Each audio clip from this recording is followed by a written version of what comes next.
বন্ধুরা, এই বৃষ্টির দিনে কাঠটা যেখানে রাখা আছে ওখানে কিন্তু জল পড়েনি, তবুও কাঠগুলো এমন স্যাঁতস্যাঁতে হয়ে গেছে যে উনান ধরাতে গিয়ে আমার নাকের জলে চোখের জলে সব এক হয়ে যাচ্ছে। যদি এই সময়ের পর থেকে, আজকের পর থেকে যদি বৃষ্টি না হয় তাহলে কিন্তু বিষয়টা খুব আনন্দের।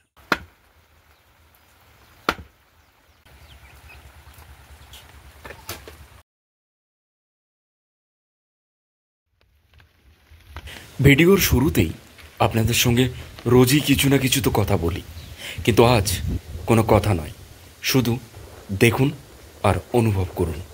কথা বলবো একটু পরে।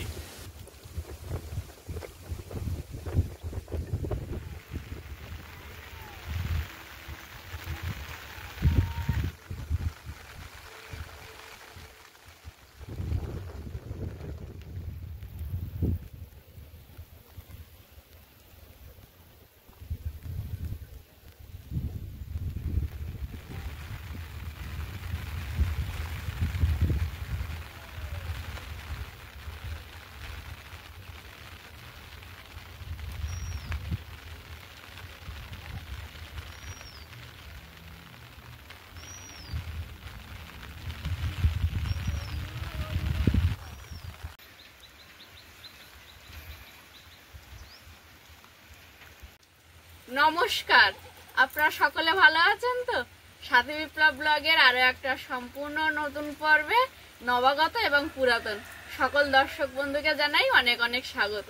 তো চলুন, এই বৃষ্টির দিনে বাইরের কাজকর্ম তো তেমন ভাবে করতে পারছি না, ঘরে যেটুকানি কাজকর্ম করছি সবটাই আপনাদেরকে দেখাচ্ছি।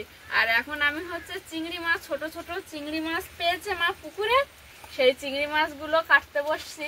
আটল দেওয়া ছিল, কারণ এখন আর কোনোভাবে না ছিপ ফেলে পাচ্ছি আর না জাল ফেলে পাচ্ছি। তো এখন এই আটলে যতখানি যা মাছ পড়ছে সেই রান্না বান্না হবে। আপনারা সম্পূর্ণ পর্বটি সঙ্গে থাকুন, আশা করব আপনাদের ভালো লাগবে, কোথাও স্কিপ না করেই দেখতে থাকুন। আর যারা প্রথমবারের জন্য দেখছেন তারা অবশ্যই চ্যানেলটা একটু সাবস্ক্রাইব করে দেবেন, লাইক কমেন্ট করে পাশে থাকবেন, শেয়ার করে নিজের বন্ধুদের মধ্যে ছড়িয়ে দেবেন।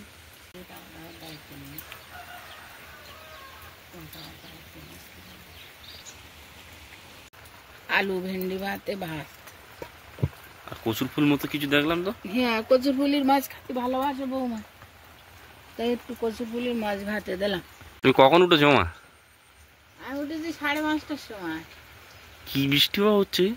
উঠে পুকুরের আটল ঝাড়লাম, তারপরে বিলি একটা আটল দেওয়া ছিল ঝাড়লাম, বড় ড্রেনে একটা আটল দেওয়া ছিল ঝাড়লাম, আর জল ছাড়া ছিল সব জায়গায় দেখলাম জাল টাল ভালো আছে কিনা। একটা জায়গার বাঁধ ভেঙে গেছে, অসুবিধা হয়নি, জাল দেওয়া ছিল। পেছন দিকতে ভাবটা আবার ভালো করে দিয়ে আসলাম, আর বাবার বললাম পান্তা খাওয়ার পরে গিয়ে দুটো খোপা মেরে দিয়ে আসছি।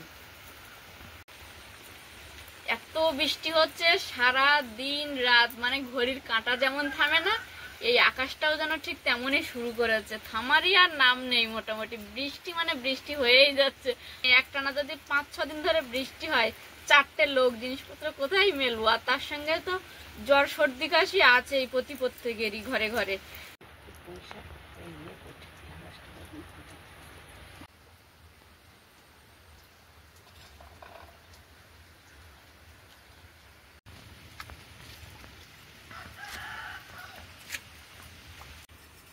আমার ঢেঁড়স কতটা দেবে? উঠে দেখি কতটা হচ্ছে।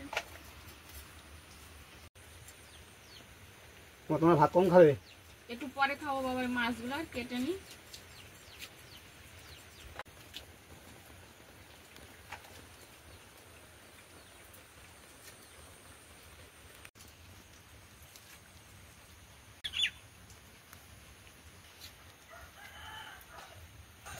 সকালবেলা উঠে মা আটল ঝেড়ে চিংড়ি মাছ এনেছিল, তারপর গরম ভাত বসিয়েছে, গরম গরম ভাত এখন বাবা খাচ্ছে।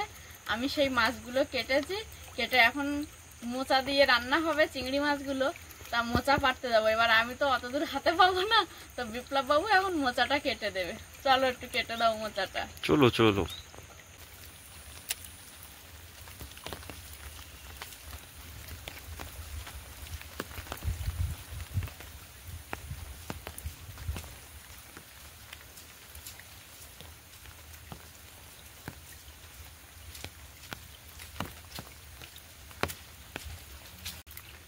ওই যে দেখুন সবুজ চাদরে মোড়া মাঠটাতে একটা বক বসে আছে। ও কিন্তু একবার নিচু হয়ে ওর খাদ্যটা খুঁজে খুঁজে খাচ্ছে, ফের আবার মুখটাকে উঁচু করছে। ওই যে দেখুন।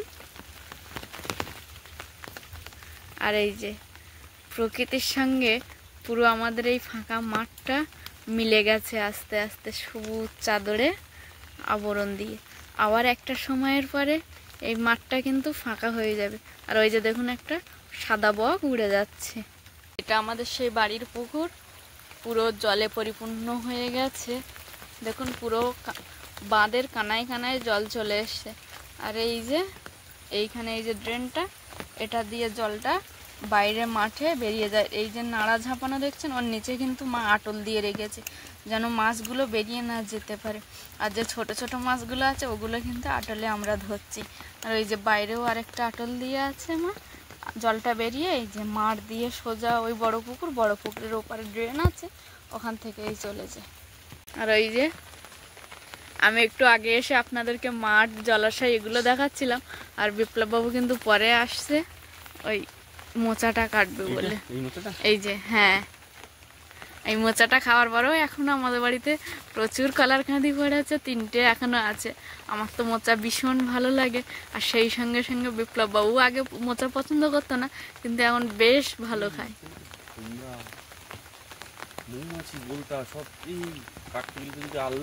আরে দেবে না, তুমি কাটো না।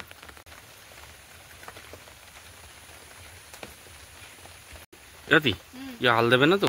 আরে না, তুমি কেটে দিয়েই সরে যাবে। তাহলে ছুটে পালাবো। হ্যাঁ এমনি একটু আঠা পড়বে তো।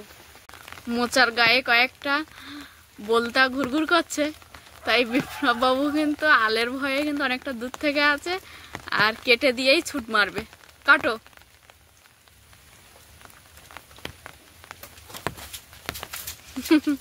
আর ওই যে মোচাটা দেখুন এই নিচেই পড়ে আছে।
আজকে সকালবেলা গরম ভাতের সঙ্গে ঢেঁড়স আলু সেদ্ধ আর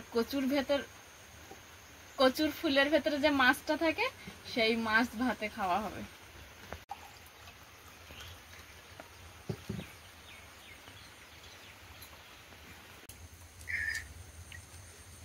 সকালে কি খাবা?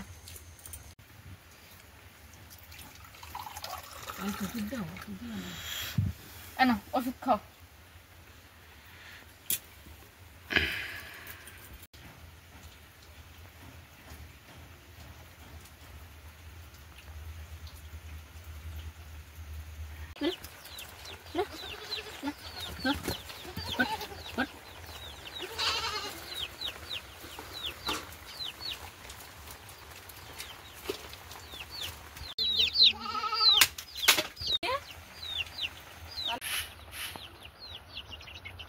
এখানে জল পড়েছে নাকি?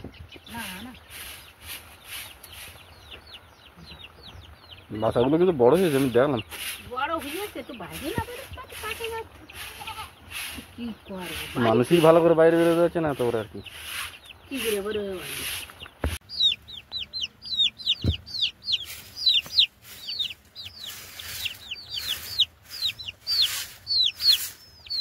দাঁড়া খাবার দেওয়া হবে, খাবার দেওয়া হবে না, বেরোস না।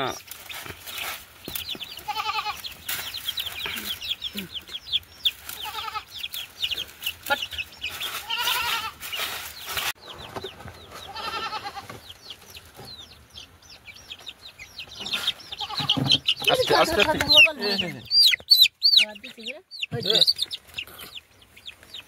বেরিয়ে যাচ্ছে রে, যাও রে, বর্ষা এখন হচ্ছে, রৌদ্র উঠুক তারপর বেরিয়েও তোমরা। ছেড়ে দেবো না, খাওয়া দিচ্ছি, খা। খেয়ে নে খেয়ে নে, বুঝতে পারছি না নাকি খাওয়া হ্যাঁ, গুঁড়ো ম্যাশ মনে হয় না।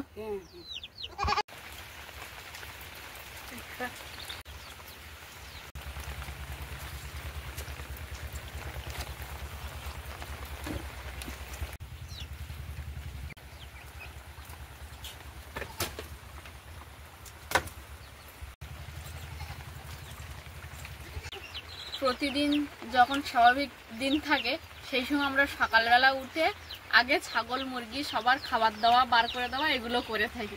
কিন্তু এখন তো বৃষ্টি হচ্ছে, এখন বৃষ্টিতে আমরা নিজেরাও বেরোতে পারছি না, আর ওদেরকে ঘর ছাড়া বার করলেও ওরা ঠিক বেরোতে চাইছে না। তো এখন একটু বেলায় করে ওদেরকে বার করা হচ্ছে। আর মা এই একটু আগে ছাগলগুলোকে বার করে দিলে একটু বৃষ্টিটা কমেছে, যদি ওই বৃষ্টিতে কিছুটা খেয়ে নেয় ঘাস তো খেয়ে নেবে, আর মুরগিকে একটু খাবার দিয়ে দিল। এবার আমরা হচ্ছে এই দীর্ঘদিন বৃষ্টি হচ্ছে, ছাগলগুলোর খাবারটা ঠিক মতো হচ্ছে না, মানে পেট ভর্তি যে খাবার সেটা ওদের হচ্ছে না। তো এখন মা আর আমি মিলে গড়া তৈরি করব। গড়া অর্থাৎ আমাদের এটা গ্রাম্য ভাষা গড়া, মানে ছাগল বা গরু ওদেরকে খাওয়া দাওয়ার জন্য একটা জায়গা তৈরি করা হবে। লাঠি দিয়ে তার মধ্যে একটা কাপড় বা বস্তা কিছু একটা পেতে দেওয়া হবে, তার মধ্যে খাবারগুলো দেওয়া হবে যাতে ওরা চারিদিকে ছড়িয়ে ছিটিয়ে খাবারগুলোকে নষ্ট না করতে পারে।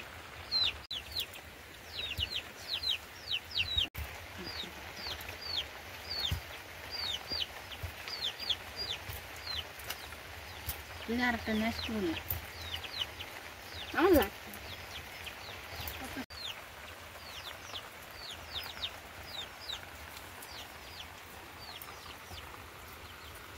খাচ্ছে, বর্ষা হচ্ছে তাই কি কিরাম ভালো খাচ্ছে দেখেছ? খিদে পেয়েছে, এই কয়েকদিন পুরো ঠিক করে খাওয়া হয় না তো। এই নেবে। এসো বাবা এসো।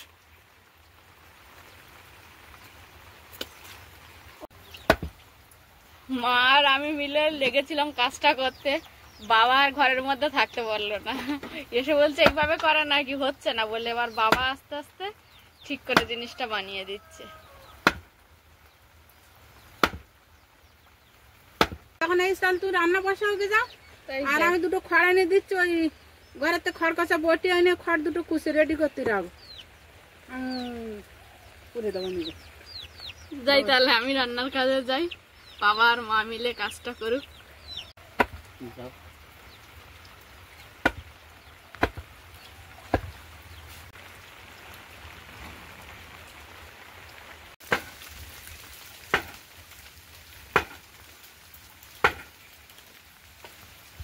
আরো বড় লাগবে, এখানেই বসে খেতে দিই, সারা ঘর খড় হয়ে যাবে। তো আমাদের এই সুন্দরবন গ্রাম অঞ্চলে প্রত্যেকের বাড়ি কম বেশি পোষ্য কিছু প্রাণী থাকে। কারোর বাড়ি গরু ভেড়া দুটো একসঙ্গে, আবার কারোর বাড়ি ছাগল ভেড়া, এরকম মানে মিলেমিশিয়ে কম বেশি সবারই বাড়ি থাকে। যেমন আমাদের বাড়িতে আছে কয়েকটা ছাগল, তো এরা বৃষ্টি গায়ে লাগলে কোনোদিনই এরা ঘাস খেত না। এই 4-5 দিন একটানা বৃষ্টি হওয়াতে এদের ঠিকঠাক খাওয়া হয়নি, যার কারণে আজকের ঝিরিঝিরি বৃষ্টি হচ্ছে, তারপরে ওরা সেই বৃষ্টিতে ভিজে খাবারগুলো খাচ্ছে। আর এই যে খড় এনেছি আজকের, কিন্তু তবুও দেখুন এত বৃষ্টি হচ্ছে যে ওদের খাবারের যে খড়টা সেটাও অর্ধেকের বেশি পচে গেছে। তো এই খড়গুলোকে এখন কুচিয়ে ওই যে মা বাবা গড়া বাঁধছে, বাঁধা হয়ে গেলে আপনাদেরকে দেখাবো। কারণ এই গড়া ভাষাটা আমার দর্শক বন্ধুরা হয়তো টুকিটাকি 2-1 জন শুনতে পারে, সবাই হয়তো বিষয়টা জানে না।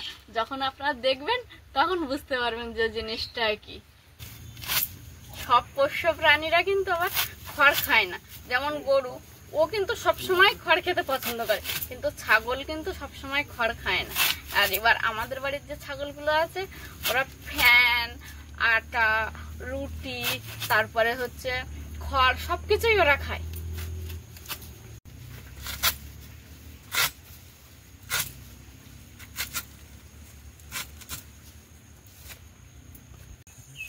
ওমা খড় কাটা কিন্তু হয়ে গেছে। রাখো, পরে গড়াই যেমন এইখানেই রেখে দেবো। দেখুন এই বৃষ্টি কতটা ক্ষতি করছে। এদিকে আমি খাওয়ার জন্য যতটা খড় কুচেছি, আর এদিকে কিন্তু ততটা খড় আবার ফেলেও দিয়েছি। এই যে দেখুন পচে গেছে বৃষ্টির জলে। তো এখন জানি না ওদের এই মুসমটা উঠবে কিনা। মুসম অর্থাৎ এই যে বর্ষাকালটা কেটে গিয়ে ধান যে রোয়া হয়েছে সেই ধান তোলা পর্যন্ত, তারপর তো আবার খড় বেরোবে না। বন্ধুরা এই বৃষ্টির দিনে কাঠটা যেখানে রাখা আছে ওখানে কিন্তু জল পড়েনি, তবুও কাঠগুলো এমন স্যাঁতস্যাঁতে হয়ে গেছে যে উনুন ধরাতে গিয়ে আমার নাকের জলে চোখের জলে সব এক হয়ে যাচ্ছে।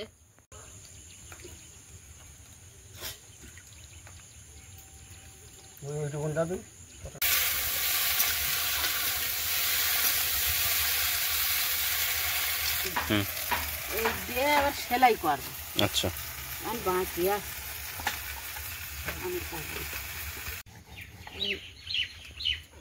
সেলাই করা প্রায় হয়ে গেছে। আচ্ছা, বৃষ্টিও তো আবার এক্ষুনি আসবে, তোমার তো ছাগল বাঁধার টাইমও হয়ে গেছে। এই জন্য তাড়াতাড়ি করতিস।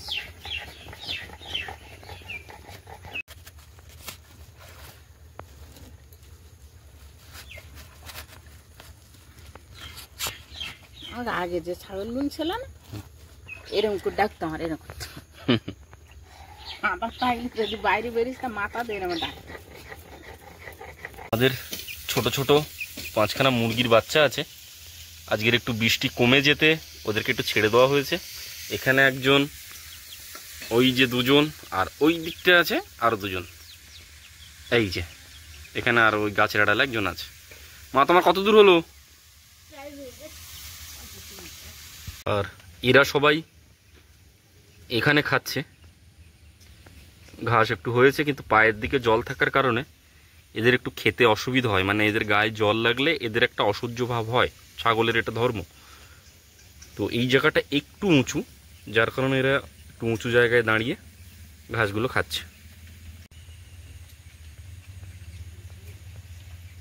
আর এই যে প্রায় 1 সপ্তাহ পরে সূর্যি মামার একটু সামান্য দর্শন পাওয়া গেল। অর্থাৎ এই মুহূর্তে আমাদের অনুভূতি, হালকা গায়ে সূর্যের আলো লাগলে, তাপ লাগলে যে অনুভূতিটা হয়, সেটা কিন্তু আমরা অনুভব করতে পারছি। প্রায় 1 সপ্তাহ ধরে প্রচণ্ড বৃষ্টি, তারপরে আজকের সূর্যি মামার দর্শন।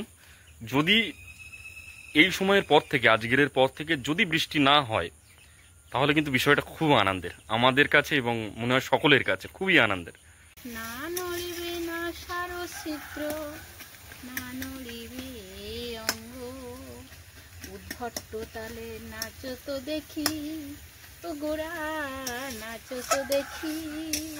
মা আজকে কি কচুর পাতা তুলে রেখে দেবো? মা সময় পালি দাও। সময় তো আছে। ছাড়িনি রে, আমরা রান্নাঘর ছাড়লেই রোজ আসবে, এসে রান্নাঘরটা দখল করবে।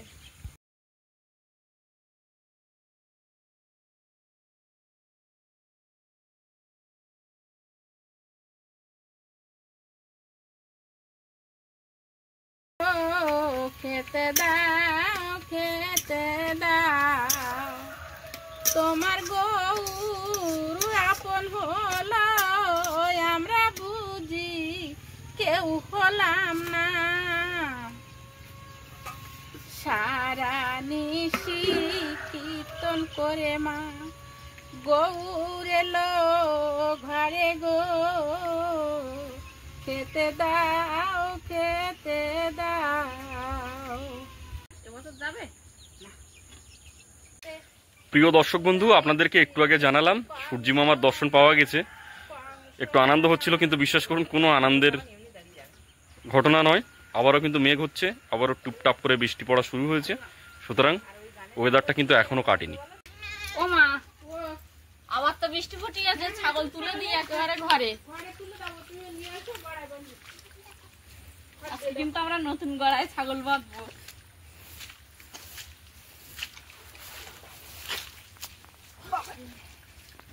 এই যে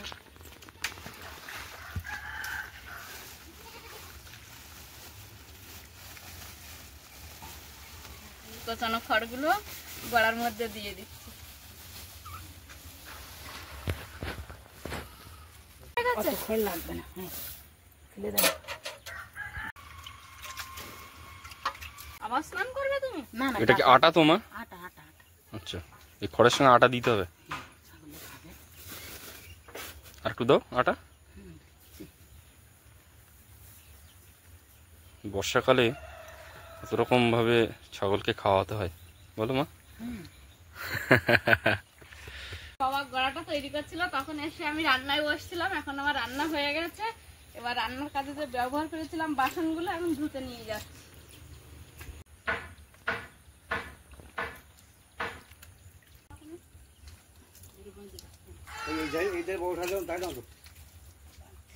এই তুই এত ডাকছিস কেন? তোর মা এখানে তো, এদিকে আয়, এদিকে। ওতে মনে হয় আরো দুটো ঘাস কুচিয়ে দিলে ভালো হয় বলো? সব দেবা, এমনি ঘাস আর ফেলতে হবে না, ধুয়ে থুয়ে দেবো, হুম। কুচে গড়াই দেবো। তো বন্ধুরা, সকাল থেকে অনেক কাজকর্ম হলো, সবটাই আপনাদেরকে দেখালাম। আর একটু আগে আমি রান্না করতে বসে শুনছিলাম বিপ্লববাবু হালকা সূর্যের মুখ দেখে খুব খুশি হয়েছিল, কিন্তু সেরকম খুশি হওয়ার কোনো দরকার নেই। আবারও বৃষ্টি চলে আসছে, মেঘ পুরো অন্ধকার করে আসছে আকাশটা, সেই সঙ্গে ঝিরিঝিরি বৃষ্টি পড়ছে। তো আপাতত পর্বটি এখানেই শেষ করছি। এতক্ষণ পর্বটি ধৈর্য ধরে দেখার জন্য অসংখ্য অসংখ্য ধন্যবাদ। দেখা হচ্ছে আগামী পর্বে। ততক্ষণের জন্য আপনারা ভালো থাকবেন, সুস্থ থাকবেন, নিজেদের প্রতি খেয়াল রাখবেন। আর এতক্ষণ ধরে ভিডিওটা আমার যে সকল বয়স জ্যেষ্ঠরা দেখছিলেন তাদেরকে অনেক অনেক প্রণাম, এবং আমার সহবয়সীদেরকে অনেক ভালোবাসা, আর ছোটদেরকে স্নেহ ও আদর। আর সবশেষে আমি যেটা বলে থাকি, সাথী বিপ্লব ব্লগের সঙ্গে সদা সর্বদা জুড়ে থাকবেন। নমস্কার। আজ তাহলে আসি। তরকারি হালকা করে দেখো।